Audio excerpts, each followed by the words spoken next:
இன்றைக்கி நம்ம மாங்காய் சாதம் செய்கிறதுக்கு மாங்காய் கட் பண்ணி எடுத்துக்கலாம்.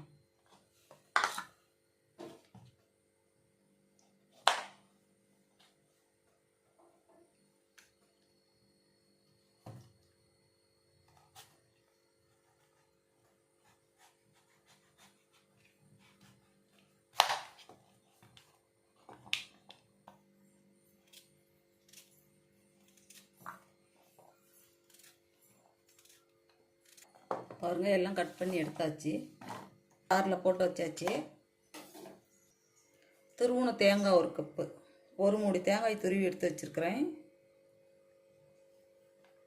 அதையும் இதில் சேர்த்துக்கலாம். 1 கைப்பிடி புதினா கொத்தமல்லி அதுவும் இதில் சேர்த்துருக்குறேன். தண்ணி ஊற்றாமல் நல்லா கொரகொரப்பாக அரைச்சி எடுத்துகிட்டு வந்துடலாம்.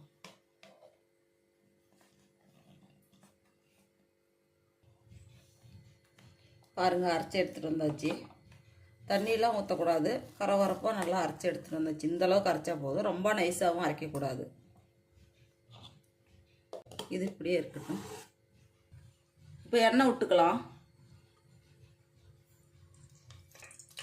எண்ணெய் காஞ்சிருச்சு.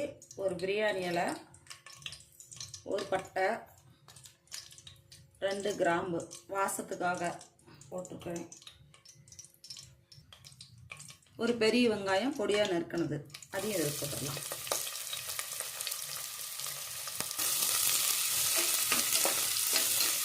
நல்லா வதங்கட்டும். 1 கொத்து கருவேப்பிலை போட்டுடலாம்.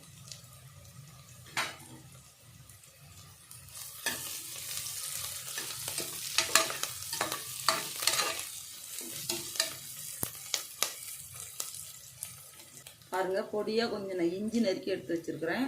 நான் 3 பச்சை மிளகா தான் போடுறேன். நான் கொஞ்சம் காரம் கம்மியாக தான் சேர்ப்பேன். உங்களுக்கு காரம் அதிகமாக வேணும்னா இன்னொரு மிளகா கூட சேர்த்துக்கலாம். மறுபடியும் இதில் காரம்லாம் சேர்க்க முடியாது. இப்பயே வேணுங்கிற அளவு சேர்த்துக்கணும்.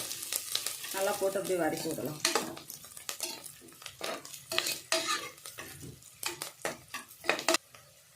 கடலைப்பருப்பு கொஞ்சம் சேர்த்துக்கலாம்.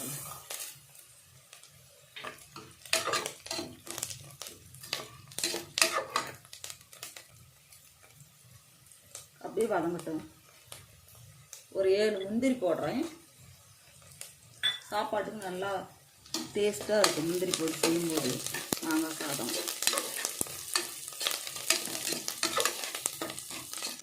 பாருங்கள், எல்லாமே வதங்கி வந்துடுச்சு. இப்போ நாம் மாங்காவை இதை சேர்த்துக்கலாம்.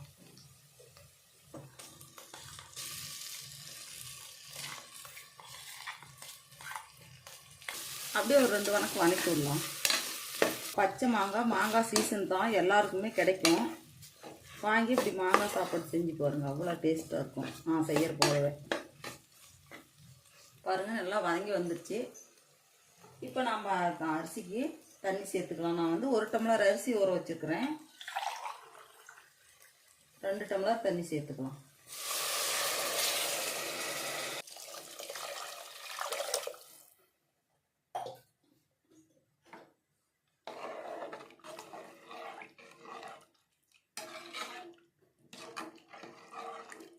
இப்போ இதுக்கு தேவையான அளவு உப்பு போட்டுடலாம். சாப்பாட்டு அரிசி தான் எடுத்து 1/2 மணி நேரம் ஊற வச்சு கழுவி எடுத்து வச்சுருக்கிறேன். நீங்கள் சாப்பாட்டு அரிசியில் வேணாலும் செய்யலாம், பாசுமதி அரிசிலையும் செஞ்சுக்கலாம்.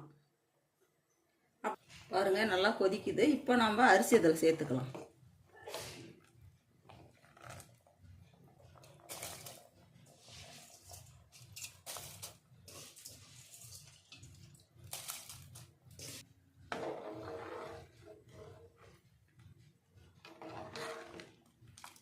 நாம் குக்கர் மூடி போட்டு விசில் போட்டு விட்டுறலாம். உப்பெல்லாம் கரெக்டாக இருக்குதா பார்த்துக்கணும். பார்த்துட்டேன், கரெக்டாக இருக்குது எனக்கு உப்பு. திருப்பி மறுபடியும் போட்டோமா சாதம்லாம் அப்படியே உடஞ்சி வந்துடும். இப்பயே எல்லாம் உப்பெல்லாம் கரெக்டாக பார்த்துக்கணும். ஆனால் காரம்லாம் இப்போ சேர்க்க முடியாது, ஃபஸ்ட்டே நாம் சேர்த்துருந்தா தான். இப்போ விசில் போட்டு விட்டுறலாம். விசில் வரட்டும். விசில் விழுந்துருச்சு. பாருங்கள், மாங்காய் சாதம் ஒரு 10 நிமிஷத்தில் செஞ்சு முடிச்சாச்சு. எல்லாருக்குமே இந்த சீசனில் கிடைக்கும் மாங்காயே. இது மாங்காய் சீசன் தான். நான் செஞ்சது போலவே ஒரு முறை செஞ்சு பாருங்கள், அவ்வளோ சூப்பராக இருக்கும் சாப்பாடு. இது போல் ஒரு முறை செஞ்சு பாருங்கள்.